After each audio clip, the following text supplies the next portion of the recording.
Well, good morning, all. Monday morning. I'm glad you all are here. I already hit record, so we know that I won't forget this week. I think it was kind of funny yesterday or last week.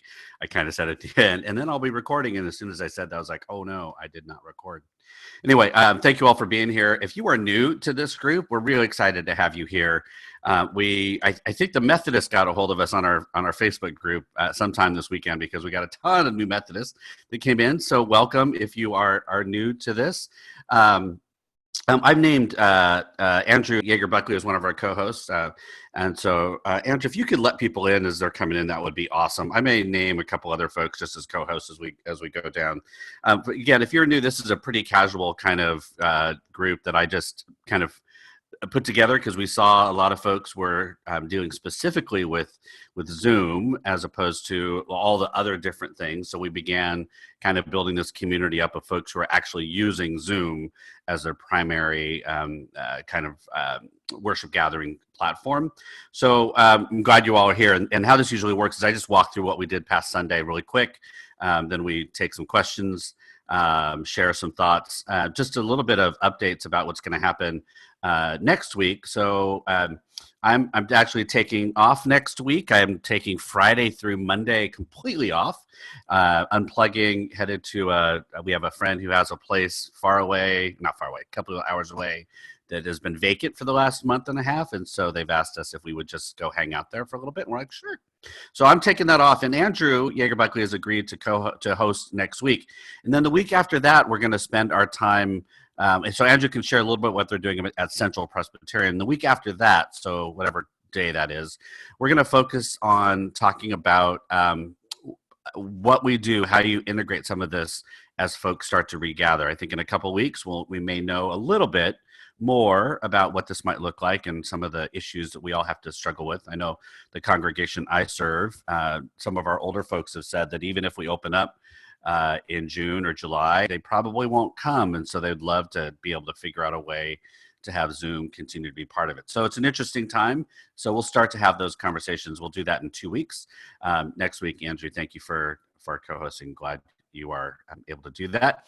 Next week. Also, would love to have folks introduce themselves in the chat room.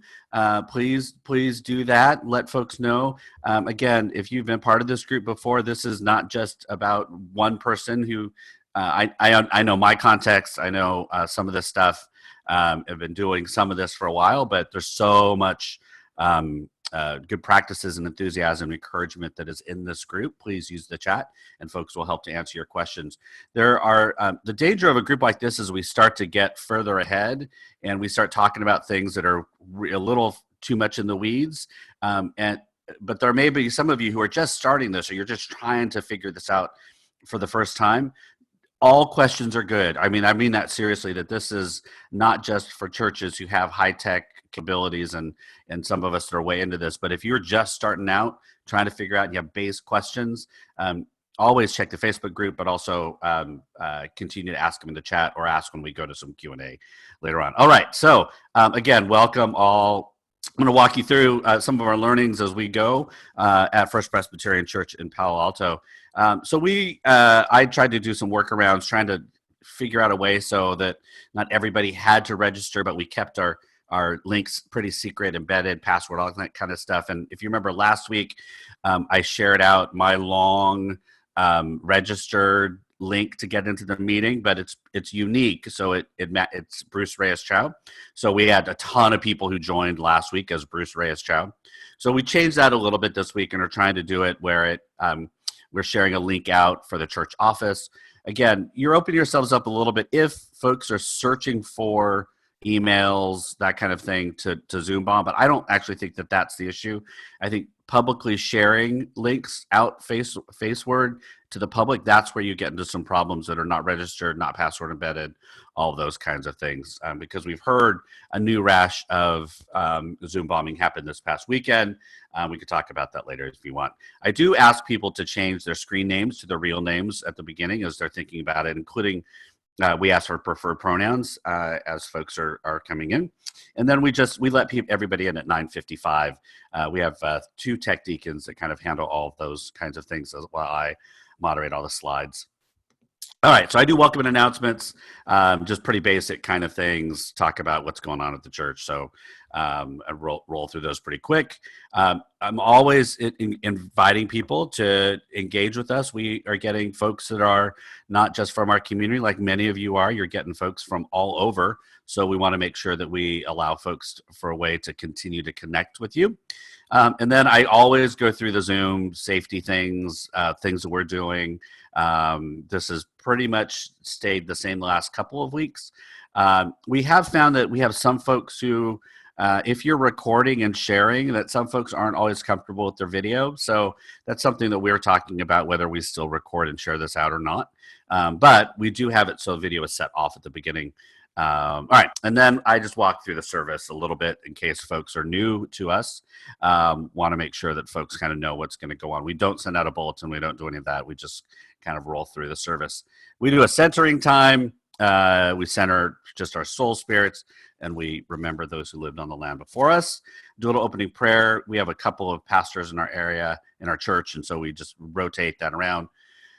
The way that we do music is our musician has a snowball microphone and his keyboard at his home and switches between piano and organ and everything in between, and so it just plays. And so we just have the one mic'd person, original sound, no adjustments, no automatic adjustments, and it just plays. As you know, for Zoomers, music is not the best through Zoom, but this is adequate and it's fine. We don't do any recorded, and that's just a choice that we have made to do everything completely live. Not good or bad, but just a choice we've made. So we sing our hymn. We bring in a person who is our liturgist, and we just do the one many. And in this case, he and I went back and forth just to go through the confession, our assurance of pardon. So you notice we've not seen anybody yet, and then we do our passing of the peace. I talk through, everybody switch to gallery view, have them scroll, smile, wave, chat, and I unmute everybody. So it's this kind of cacophony of hellos and highs and peace be with yous and all that. So I love this part, and I do that for about 2 or 3 minutes, and then I bring them all back. And in our language, we call it a reveal. So I call it a reveal. Here we go, and folks are ready, and they kind of interact and everything.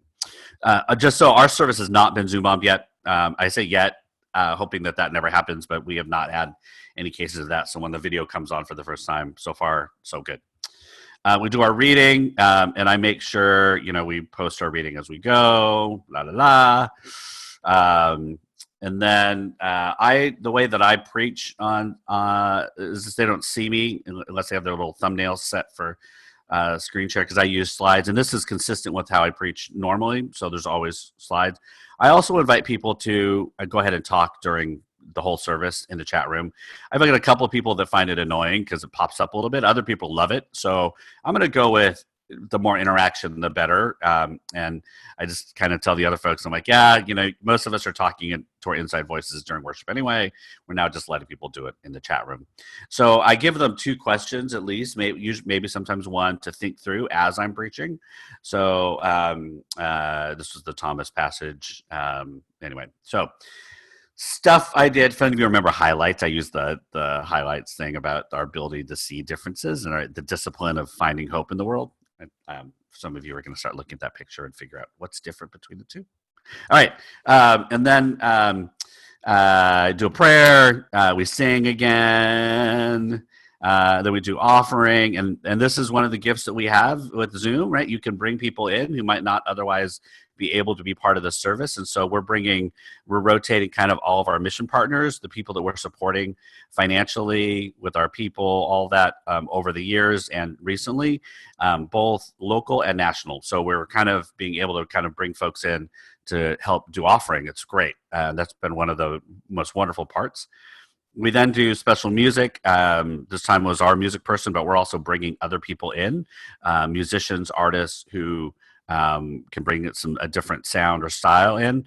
You have the ability with Zoom to bring some new folks in, which I think if you're doing full Zoom worship, it's a great opportunity to use this platform. And then I reveal again, and we do our prayers of the people.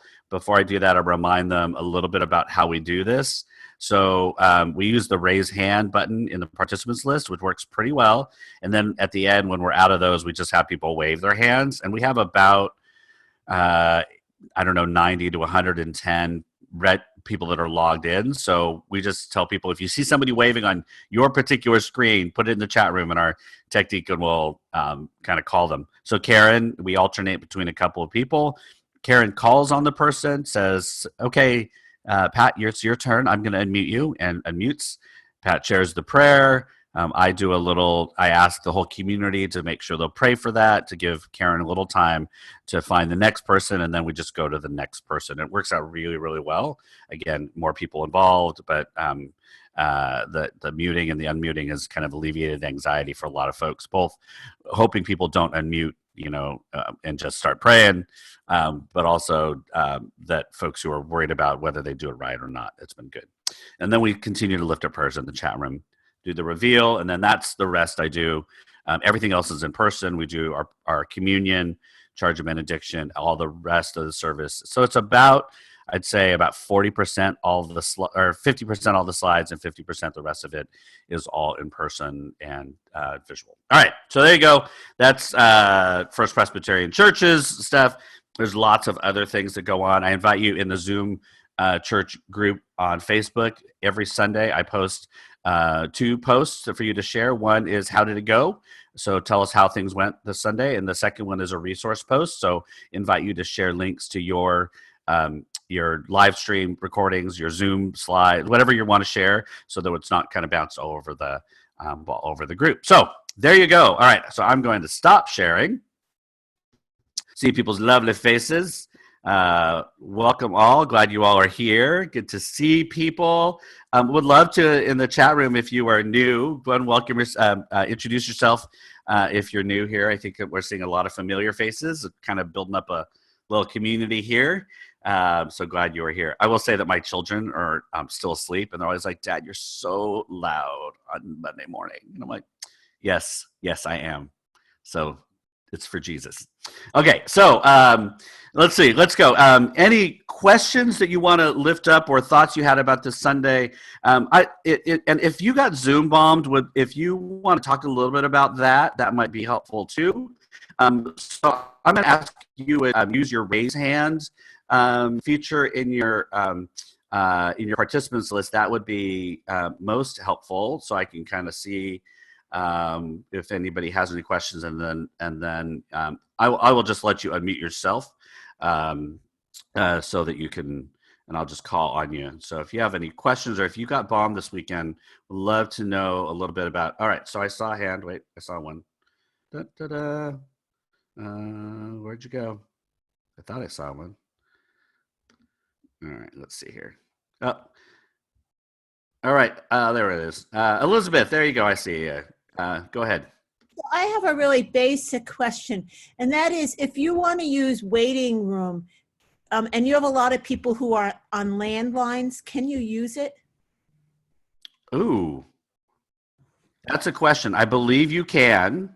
The hard part about muting people is just on landlines. Judy, Brandon, I see that you have your hand up. You're gesturing. Go ahead and unmute yourself and go ahead and respond if you have some thoughts to that. So yes, we have quite a few people calling in on landlines, and I have a couple of people helping me welcome. And yesterday was the first day. I'm fairly new to this, but yesterday was the first day we used the small group breakout rooms and assigned them as quickly as possible, and then renamed people ourselves who were calling in from landlines. And some of those numbers over time we've started to recognize. But my question is, can you use the waiting room feature? Yes, absolutely. Oh, okay, great. Yep. Awesome. Thank you, Judy. They go straight to the waiting room when they call in on their landline. Yes, that's true. Great. Now, Judy, do they get anything? So if I'm calling in on a landline, so if I might not see anything, what am I getting on my other side? Does anybody know? Are you getting music? Are you getting, you're in a waiting room? Are you getting Just a That's a blank good line. That'd be- question, and I don't know the Okay. answer to that. Maybe I'll play with. I don't have a landline at my house, Exactly. I can't even test it. so Can't even maybe test I it. can call in the next time I'm at the church and try it out. But Yeah, that would be interesting to know because I would imagine if you're on a landline, because one, it could just be what you got, but also if it's a little confusing at the beginning, it'd be nice to know what they're hearing so we can warn people. Good, thank you. All right, other questions, thoughts? Again, let's keep going. Leanne, go for it. Hey, so we had our first Zoom worship on Sunday. And Yay. that's good. So praise the Lord, and I appreciate all the help in getting started for that. So when I went back to look at the recording to post afterwards, for the prayers of the people, I had switched it to gallery view. I think most of the people there were looking at gallery view, but in the recording, it was just me for, 2 minutes Yes. smiling and nodding at people. So is there a way to change that, or is just how it is? No, so in your settings, this is a comment. You may have, so in your settings, you have to set what kind of recording you want to have. So there's 4, I believe. So there's like speaker view with shared screen, gallery view with shared screen, separate gallery view, chat, and audio. And then, so you want to, I just check them all because just for safety's sake, just to make sure I have everything. Mm-hmm. And then you can go, so it actually doesn't matter what you're doing. As far as I know, it doesn't matter what anybody's doing. Your recording settings on Zoom are what it's gonna be. So and is that in the account settings or the settings for that particular meeting? in the account settings. Great. Okay. Yeah. Thank you. So under settings, the first tab is meetings. The second tab is recordings, and in there you can choose which ones you want. Awesome. Thank you. Cool. You're very welcome. All of us did that. Like, we're like, why is it recording not what I wanted to record? And it's just a few couple box checks. All right. Thanks. Other questions? Or I see, Elizabeth, your hand's up. I didn't lower your hand. Do you want to go again? Did you have another question? I'm going to lower your hand. It's a different Elizabeth. Oh, different. Are there 2 Elizabeth Kirkpatricks? My goodness. Well, Go for it. the first Elizabeth who spoke, so I don't know. But I'm Elizabeth Kirkpatrick. Good morning. Go for it. I have a couple questions. I finally successfully made it, got a video to play. That was great. Everyone could hear it. But I failed miserably at breakout rooms. Am I missing something? Because we're trying to move from having the worship to then go to a breakout room for Christian nurture afterwards. So tell us a little bit about what you considered fail. And what happened? So then we have some folks kind of maybe help respond. Well, to the that main question of what failed is I couldn't even get the ability to put people into breakout rooms. I couldn't even get from that step. So I thought I had up in settings and it hit allow breakout rooms, but nothing come Sunday morning even worked. Is there a number of people you have to have? I mean, I'm just. It was, I tried, and the church was, I told her to call, I said, we're going to try to break it out. And they all said, we're not going anywhere. I said, yep, clearly me neither. So, so I remind them again, my theological degree was not in IT. So. What? What seminary did you go to? We all had Zoom classes in seminary. Well, right after worked on a little different factor, I guess. Right after plumbing and flower arranging. I'm sure all of us had that. That's true. Yeah. So it is in your settings, and you should have seen it. So the first question I would ask is, did you run through it? Did you practice it once? Yes, I thought I did. We only had like 1 or 2 who were my, practice with, and so it didn't come up. And I thought, well, maybe we just didn't have the class to make breakout in the rooms. So I kind of left it because truthfully, there was other stuff. Yeah. So I think one is go back in your settings and make sure that you are enabled to have breakout rooms in your it's your main account settings, not necessarily that meeting. Though in that meeting you want to check too. But I'm going to go ahead and open this one up. If anybody has any responses, I do breakout rooms occasionally, but we found that it was just too much for our folks. I mean, we have about 150 people engaged, and we just were like, now some bigger churches on Zoom, they've done it. So I don't have as much experience. So if you're using breakout rooms, you have any thoughts, go ahead and unmute and answer.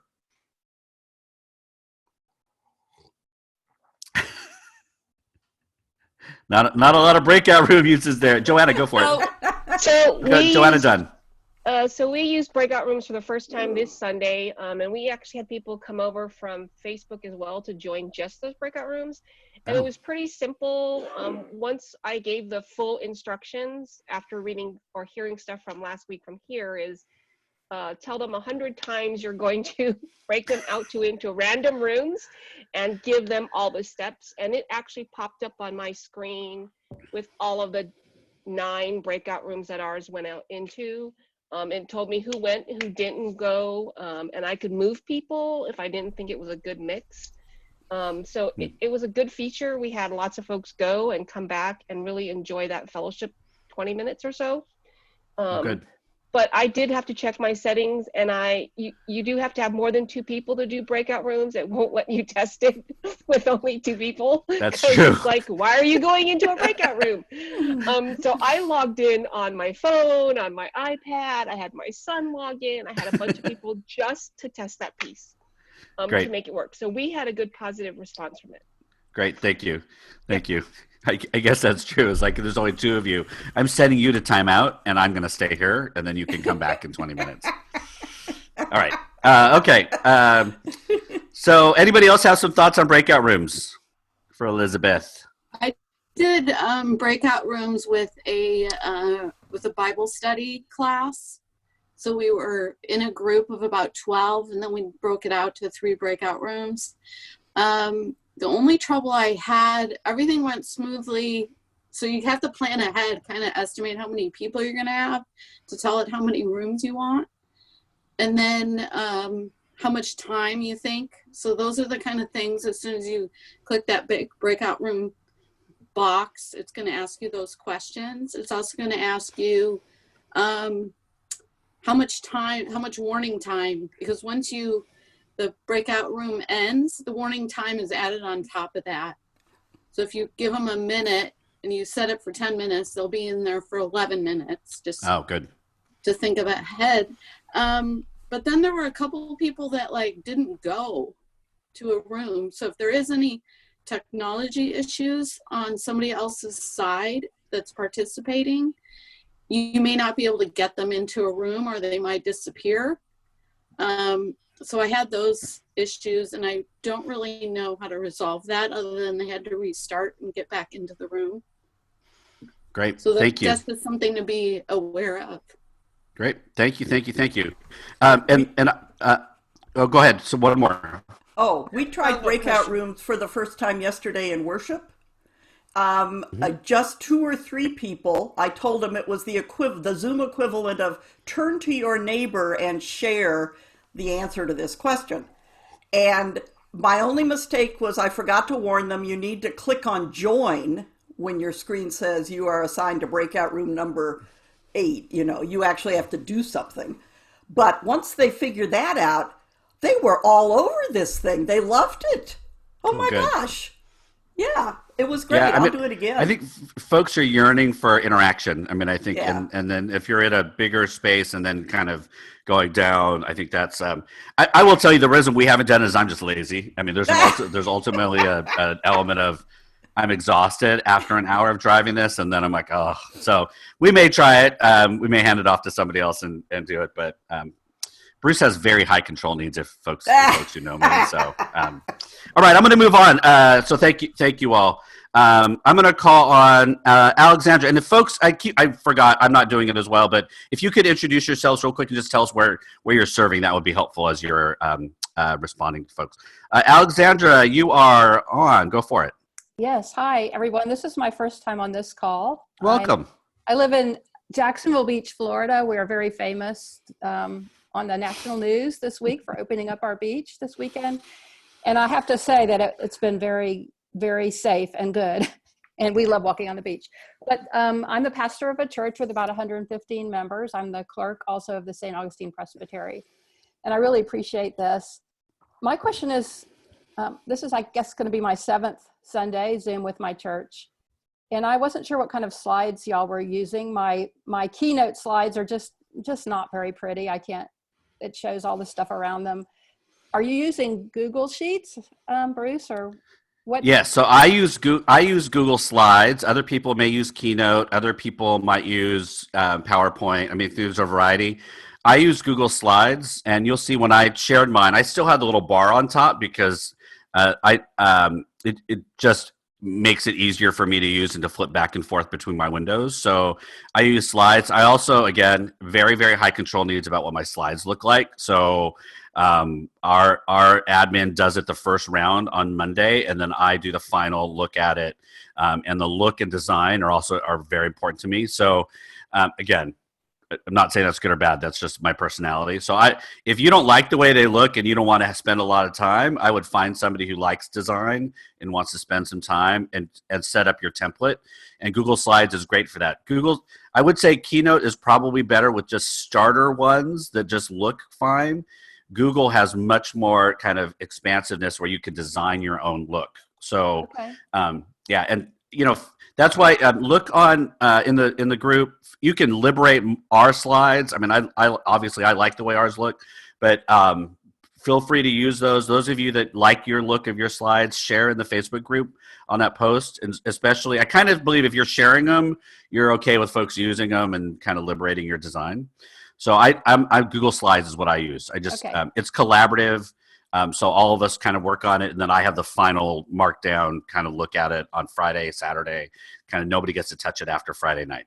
High slide standards is not something new from Bruce Reyes-Chow. Thank you, Andrew. I like the It font. is true. I like the size of your font and the font you've chosen, and Helvetica Light. they Helvetica look Light. natural. They look very natural and not very like fakey or something like that. Why, thank you. I appreciate that. It feeds my heart. All right, let's go. Tim Barwick, you're up. Oh, Hi. go for it. My name is Tim Barwick. I'm Minister of Outreach at St. Anne's Episcopal Church in Reston, Virginia. Except Welcome. outreach has turned into, as with many of us, something else, right? A little bit of IT, a little bit of something else. I'm not from Tatooine, which you see over my shoulder, whichever way that is. We had a very successful first Zoom event yesterday. We'd been using pre-recorded services before then. And we did ours with video drop-ins. We dropped some videos of the organist who is quarantined playing, and the sermon also dropped those in as well. That went very well, and our muting everybody went really well. So we get to the end of the service. I'm hearing a but. We get to the end of the service, and I hit that unmute all, and everybody unmutes. And then people complain. They said, well, I just muted myself, and I can't unmute myself. Now, I raised this question in our Facebook group, and people suggested maybe I forgot to allow members to unmute themselves, which is a possibility. Does that sound like that would have caused the problem I had? Yes. Where I unmuted them, and then when they muted themselves, they couldn't unmute themselves. Oh wait, you unmuted, and then they muted themselves and couldn't unmute them again. So you unmuted, they muted, and you couldn't. That's interesting. That very well could be the case. So I always, when I at the end, when I allow everybody, my last mute all, I check the box towards the end of the service, and I don't know why I do that, but I just noticed that I do, because I know that in the future I want to let them unmute themselves. So you may want to try that. So the last time you mute everybody, make sure you check the allow them to unmute themselves box. Right. And that way you know that they'll be able to unmute themselves later. That'd be the thing. Has anybody else had this issue? That's a very interesting issue. So Sally Newland, you did. Go ahead and answer. Did you figure it out? Go ahead and mute yourself. So no, I couldn't figure out why they were muted, so I just happened to keep unmuting them. They couldn't, and they kept putting in the chat box saying, "You need to unmute me. You need to unmute me." And I couldn't figure it, so you were just saying that. Oh yeah. That may be what's happening. Is that setting? I mean, Zoom, it's all weird. We're trying to figure it out. Zoom may just keep that setting throughout, unless anybody else has another one. That'd probably be my guess. Thanks, Tim. Thank you. All right, Bob Barrett, you've been. Oh, go ahead. I think there's a setting in the settings also when you set up meetings that says allow people to unmute themselves when you set up the meeting. or in the settings. I think I saw that as well. Okay. We'll have to check that out. Thank you, Shannon. All right. Bob Barrett, you are up. Go for it. Hi, Bob Barrett. I'm here in Yachats, Oregon. Small congregation. We've got 50, 60 worshiping on Sunday, but way more than that now with our Facebook streaming services. People in the congregation clamoring for something more interactive. They've seen other churches doing Zoom, so we want to try that and are hoping to do that this Sunday. I've kind of announced that we are, but I'm wondering about losing the people who do Facebook and switching over to a new platform. Is there a way to integrate the two? Can you simulcast? And it's maybe more than we can get into right now, but if there is, I'll explore further. But that's it. Yeah, let me. So I'll go. Yes, the short answer is yes. It's a different experience, but yes, you can make sure you can get folks. But I'm going to go ahead and let one person who's had good experiences with Facebook, Zoom thing, go ahead and respond, and then I would say go into the group or the Facebook group or on the chat, and you can connect with people because a lot of folks are streaming both way are going to Facebook. So does anybody want to go ahead and dive in? We'll do one on the Facebook thing if to give a little response to that question. Anyone, just jump in. Don't be shy. Come on, I know one of you wants to talk. No, really, that's all right. If there's a way, I will go to the page. Okay. So I actually, this is Judy Brandon again. On Easter Sunday, what I did was I recorded and then I edited on my iMovie in the afternoon and posted later in the day an edited version. I didn't want all the extraneous stuff. I also am a little bit of a control freak as to what goes out there. And then this Sunday I was going to do the same, but I forgot to push record. So, oh my gosh, who does that? Who does that? Who does that? Yeah, lots of people are streaming. If you want to do it simultaneously, the only thing that we're hearing on occasion is that connection isn't always working, so that's streaming to Facebook Live. So there are some other options in there of other technologies to use that seem to be a little more stable in getting things out, but there's lots of folks doing that as well. So check the Facebook group, and then in the chat, go ahead and respond to folks. All right, I'm looking down the line. Thank you so much. Dwayne, Ruth Heffelbauer, you are up. Go for it. Just wanted to say on the muting thing, if they mute themselves, I can't unmute them. If they mute, and you're a host? I'm a host, and if they have muted themselves, then when I try to unmute them, I get nothing. And I think that's actually a privacy feature.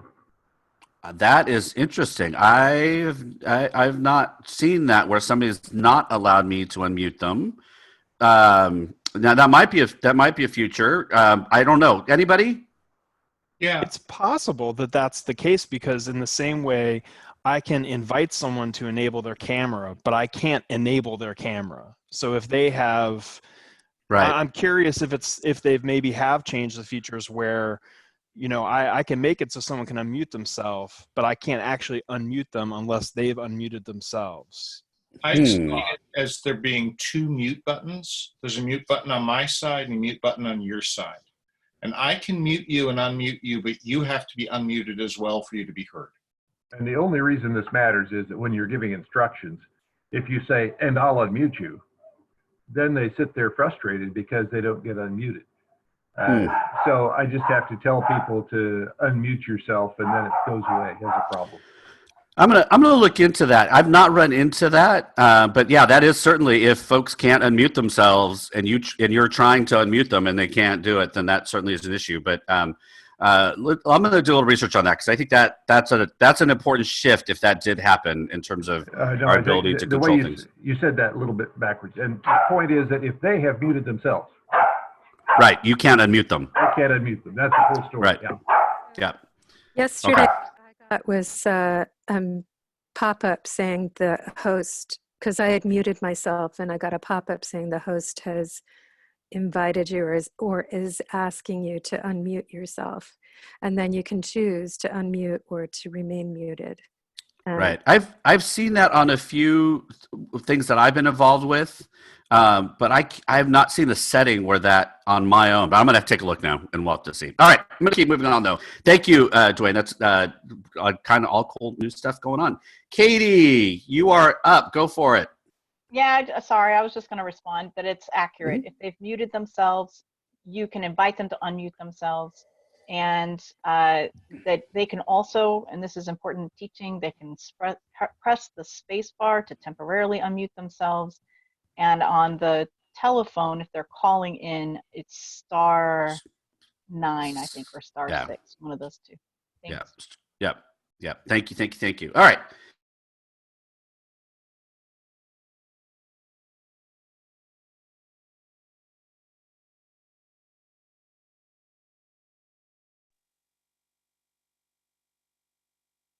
Well, it looks like we might have actually lost Bruce. And so I'm going to jump in for a second unless we get him back. Does anyone else have questions? Yes. Who is that? I'm not seeing a hand. George. George, please go ahead. Yeah, this is sort of an aesthetics question. When I'm sharing the screen, I'm a co-host and I've been running the slides. Is there a way to... Oh, George, it looks like you might have just muted yourself.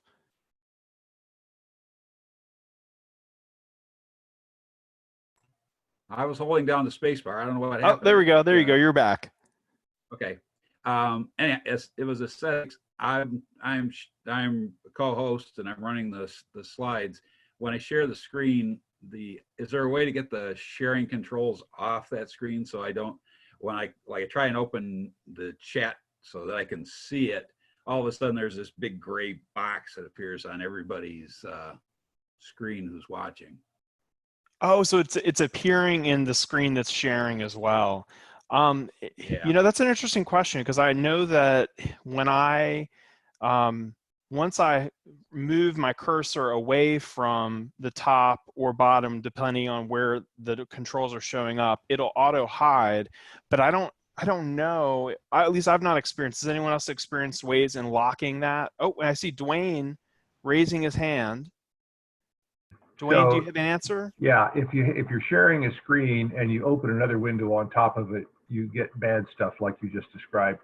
The trick is to not use a single monitor if you're the screen sharing person. You need to use multiple monitors, then you don't have a problem.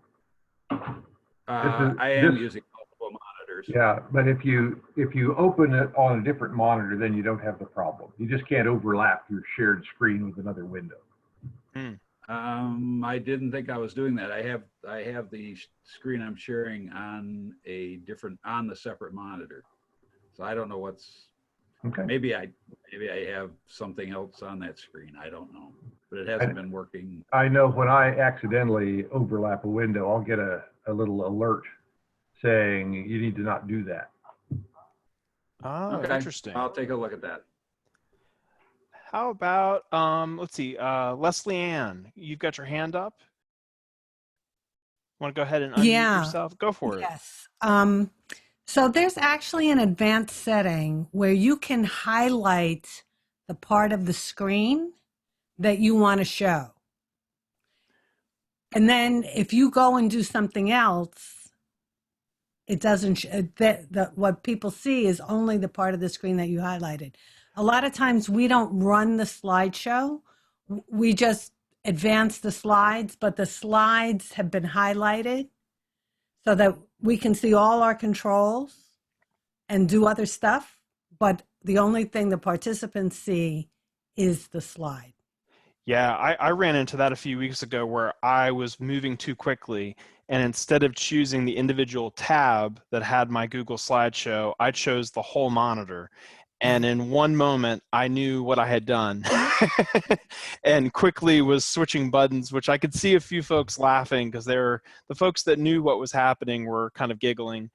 But that is a wonderful feature that allows you to still kind of move other things around in the background without anyone knowing the difference. Right. The one thing that happens occasionally with that, though, is I notice, I don't know what causes it, but occasionally the screen sharing will pause if I'm doing too much in the background. And I have actually tried to trigger that to try to figure out what it is I'm doing that sometimes causes the screen sharing to pause, and other times it doesn't happen at all. In my mind, the place where it says pause screen sharing, you would have to click in order for it to pause. But sometimes for me, it's just automatically paused while I'm preparing an audio file I'm playing in a service, or so I've not been able to figure that out. Has anyone else experienced that where it just auto pauses your screen sharing? Yeah, me again, Dwayne. Yesterday I was moving, I have 3 monitors, and so I was moving a window across from the right to the left, and I crossed over the sharing window, and it did that.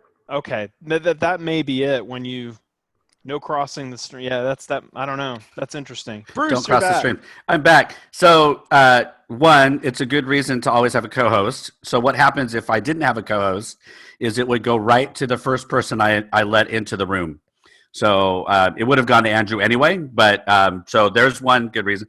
And I plugged into my Ethernet for the first time on a new router I'm having.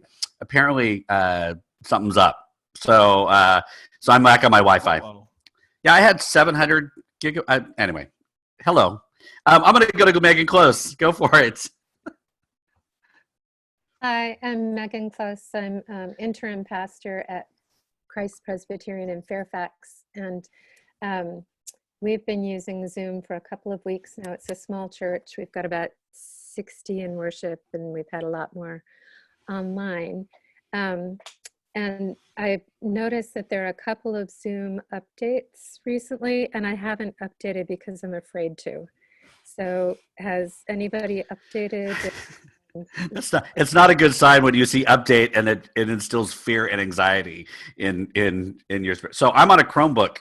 So that's one thing that we don't have to deal with. There's some downsides for a Chromebook, but anybody have done the updates that are there significant changes? Thoughts about that? Go ahead and jump in, introduce yourself, and add your thoughts. Because everybody's scared to update. I love updates. Go ahead and say, go. That's Tim again. Go for it. Any changes on these last ones? I've seen some, now I think about it, yes. There's been a new security, like a security center at the bottom of the screen. Yes. Which combines a lot of security functions into one place, which I found really helpful. But I come from a software development background, and my assumption is that updates are progress. Sometimes not always true, but that's my general attitude. And I will take every update that a vendor is sending me, as long as I know it's coming from the vendor, right? Right. Okay, great. Thank you. Thank you, Tim. All right. George, did you have I think you had a question. George Reasoner. Go for it. I got you unmuted there if you want. Go for it. Oh, okay. And then I think I muted myself again. Yeah, Andrew got me while you were away. Oh, good. Okay. Great. Thank you. Thank you. All right. Other questions? Catherine, go for it. I got you unmuted. Go for it. Yeah, I just have a quick question about when I came on into the waiting room for this, you had your Palo Alto slide in there. How do you get an introductory slide to the waiting room? You did not. I had already admitted you. Oh, dang. I thought that was so cool. No. So there's no way to you can put an image, a logo. So when you're actually in my waiting room, you see a little thing that says BRC coaching or something. I don't know. It's a little logo and just says, welcome to my waiting room. I can't remember. So 5 minutes before I let everybody in, everybody's muted and that slide has been sitting. So that's what we do on Sundays as well. At 9:55, folks start getting admitted in and that slide's already screen shared up. So that's how you saw it. Okay. All right. Cool. Thanks. Sorry. All right. Other questions? We got a few more minutes. Polly, go for it. And you are unmuted. Hi, I'm Polly Moore from College Heights Church in San Mateo, just up north of Bruce a little bit. We're already starting to talk about when we get to go back into the building, how will we integrate Zoom into our live embodied worship service. I mean, like the logistics of it are at the moment looking like a giant question mark. And yet we now have, after 5 weeks of this, a Zoom only, because they've lived far away, a Zoom only piece of our congregation. How can I keep them included? Yes, I think this is, so I think we may want to touch it next week. For those of you that missed the earlier part, Andrew is going to next week because I'm away. And then the week after that, we'll do the whole thing on this question, because I think, especially those of us that are earlier on, California, probably Washington, I see a couple of things happening. Either we're going to be the first ones to kind of come out on the other side, or we're going to be cautious beyond everyone else. So who knows what's going to happen for us. But we're having those same conversations, and I've been trying to put them off for our people, because I also am like, we got like 4 to 8 weeks before we're even really thinking about this. But now I think we're going to start thinking about equipment and, exactly, test it, exactly. We got to get ready. And there's some buy-in for people that you're going to have. So I think it's a really good question, especially for those of us that are using the Zoom platform for the interactivity, all of that, as opposed to just streaming. The churches that were streaming beforehand, they're going to transition back and forth fairly seamlessly. But those of us that are using it more, I think that's a good question. And I think so. We can start next week with Andrew, and then we'll definitely focus on it the next week about really thinking about it. And then the Facebook group, we can start up a thread too. I mean, I think it's a good, because there are going to be so many different ways to think about it. Like, I was just thinking, so do we have multiple screens, multiple cameras? Like, do you have a camera set on some? I mean, there's just all kinds of interesting. Like, can you be in the space also on your phone? How distracting would that be? But I don't know. Lots of different things. Okay. Thank you, Polly. All right. MB, go for it. Yep. Okay. My question is about redundancy. If you could go ahead and introduce yourself and where you're from. Oh, MB, McCandless, Northwest Ohio. I have 2 small churches.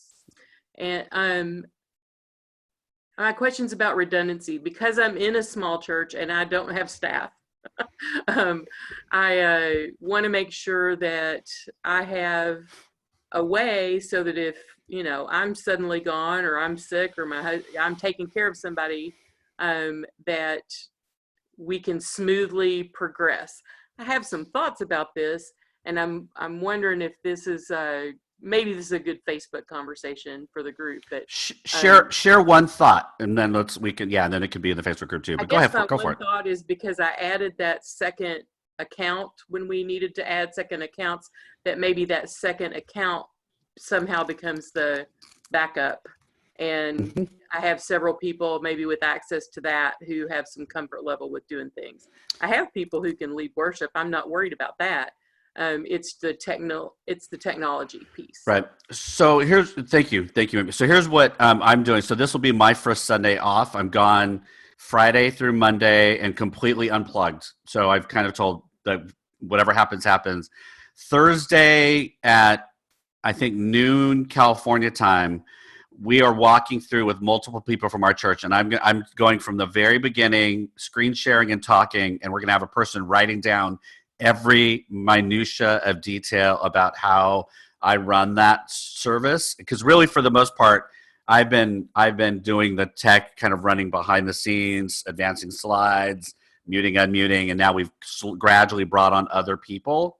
So if you are interested in joining us for that, so you can see kind of what we do, and I'm just walking through specifics, go ahead and private message me on Facebook. And we're not going to invite your comments during that time because it's for our staff. But if you want to watch that, we may record it. But I would encourage you to begin, for those of you pastors that are in locations where you're the primary IT person, expected or not, start to figure out how you're going to process that handoff so that you can take a Sunday truly off. And whether it's, so there's another option too. I would encourage you, if you have churches that are meeting in the same time zone, go ahead and do a worship exchange. I mean, that's the easiest way to do it, is just to say, hey, this Sunday, please go worship over here with these folks. They're going to do the same with us. So it's not a Sunday off for everybody, but you're giving them another option if you can't kind of build out the team yourself. Those would be two that I would think. All right, I saw something in the chat room about somebody raising their hand. Janelle, go for it. Just unmute yourself and go ahead and ask your question.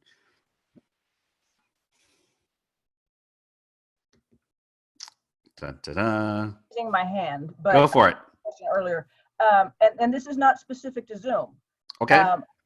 I pastor two small churches. One isn't on Zoom at all. The other one only uses Zoom we use it as we call it the call to worship. It's sort of a gathering time on Sunday evening, and then everybody goes and watches the pre-recorded worship video on their platform. But my folks are getting confused by the numbers.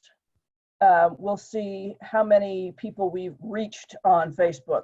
We see how many views there are on YouTube, and they were fairly consistent, much higher than our normal worship attendance, of course, for a number of weeks. And then yesterday, suddenly we're a small church of usually about, if we're lucky, 40 people in worship on Sunday morning. Well, yesterday suddenly we had over 600 people reached on Facebook, which is obviously ridiculous in terms of people. We know those people weren't all worshiping with us, but I'm trying to find ways to explain to my session. They think we're just going to pull the plug and never do this again once we're back in the sanctuary. And so I want to keep some of this going, but I need to be able to explain this in reasonable terms. So is he explaining why the fluctuation in numbers? And so is that part of it, or is it just the who you're reaching? In terms of what the terms actually mean, what they Okay. actually represent. And other is, what in the world was the fluctuation? Yeah, because my smaller church posts on Facebook too, although most of them aren't on Facebook. Right. And theirs did the same thing yesterday. Right. So one of the pieces that you can go, if you're an admin for your Facebook page, and any of your admins can go in and you can see what those numbers really look like in terms of how long people are staying on, all that kind of stuff, so that you can see. So it's interesting that you had that big of a jump. You just probably got posted somewhere at some random something, and people and my guess would be that folks clicked on it, saw what it was, and probably moved on to something else. Not personally because of what you all are doing, but just it probably showed up in somebody's stream. If you had somebody who has a pretty big social media presence, if they shared it or clicked on it, it might have drawn some other folks to do the same. But the real number you want to look at is how long people are staying on it, because that's how you get a sense of, are people really part of it? I just don't trust Facebook numbers ever about anything. So just in general, that's why I like Zoom numbers, because you know how many people are logged in.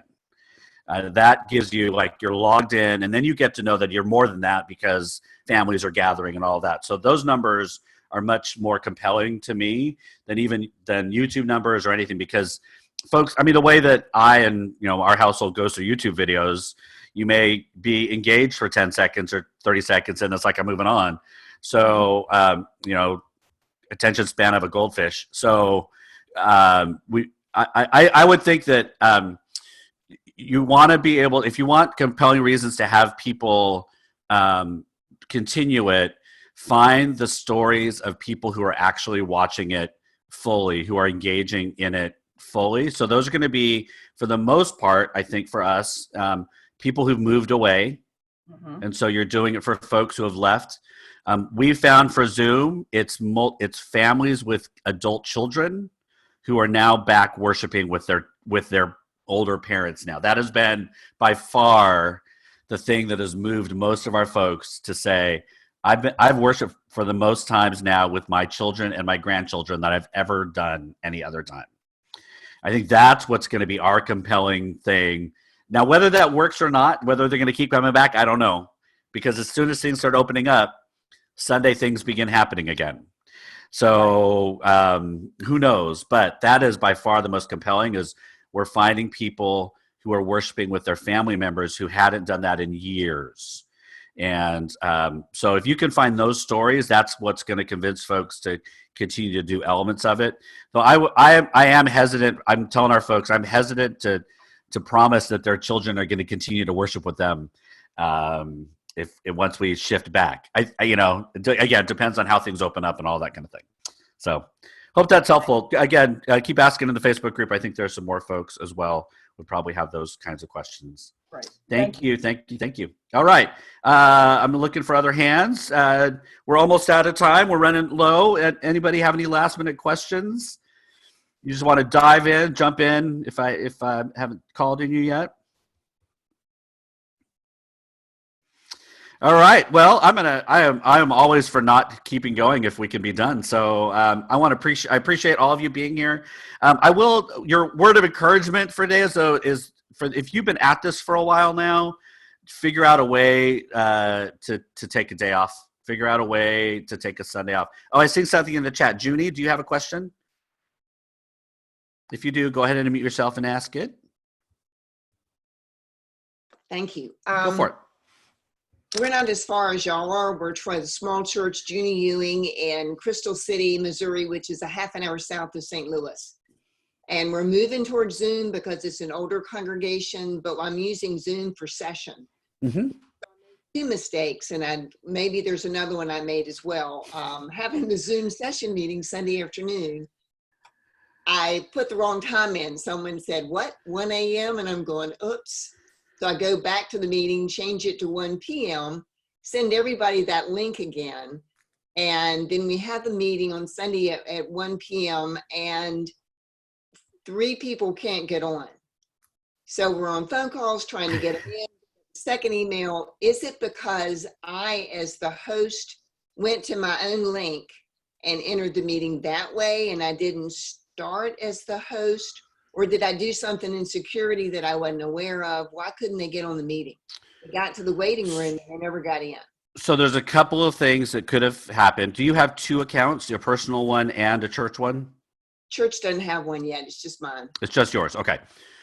So as long as so there's a couple things that could have happened. You didn't log into your account. So you were just showing up as a guest, as somebody in the meeting.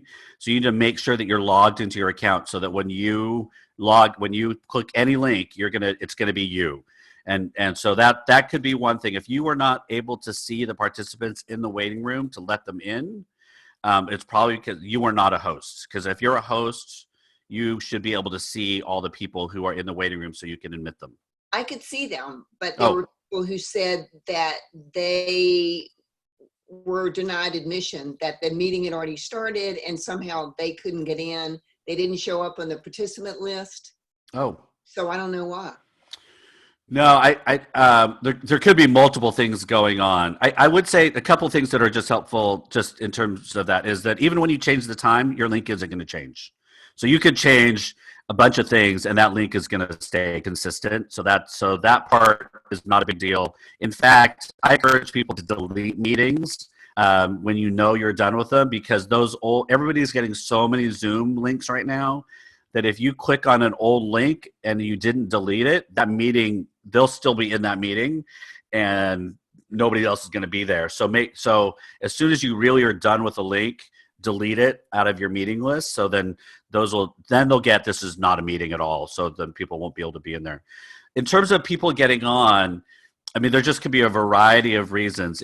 If they said that the meeting already started, that means that, and they couldn't get in, that means that you probably locked your meeting down, which you have to do manually. That's not an automatic thing. So in your security settings, just make sure that, Tim mentioned earlier, there's a security button down at the bottom that's new, just to make sure that your meeting's locked down. I'm trying to think if could there other folks? I mean, there could be a lot of reasons people can't get on, but anybody else want to offer one or two just quick thoughts about this for Junie? And welcome, Junie. Glad you're doing it, by the way. Go for it. This is Katie Mulligan, and I just wanted to say that I've had a little bit of weirdness if I created the meeting on my laptop and then logged in initially from my phone or vice versa. I have had some people unable to access the meeting, and I'm not able to access the host functions in quite the same way. So, and I think it might have just been a fluke and Zoom kind of eating itself, But if you're having trouble like that, just make sure that you create the meeting on the device that you plan to host it from. Yeah, that's good. That's a good idea. I mean, there's so many quirky things right now with Zoom as they're trying to figure all this out. That very well could be one of them. Thanks, Katie. Anyone else want to respond? All right. Again, thank you all for showing up. I so look forward to hanging out with you all on Monday mornings. And so glad you were going to be here. Thank you, Andrew, for taking over next week. And then I will see you in a couple weeks. And again, start thinking about how you're going to take some Sundays off and figure out how you're handing things off or shifting and fully off. You can always, I talked with somebody about taking time off, and was whether you log in, hand off co-hosting, and then go away.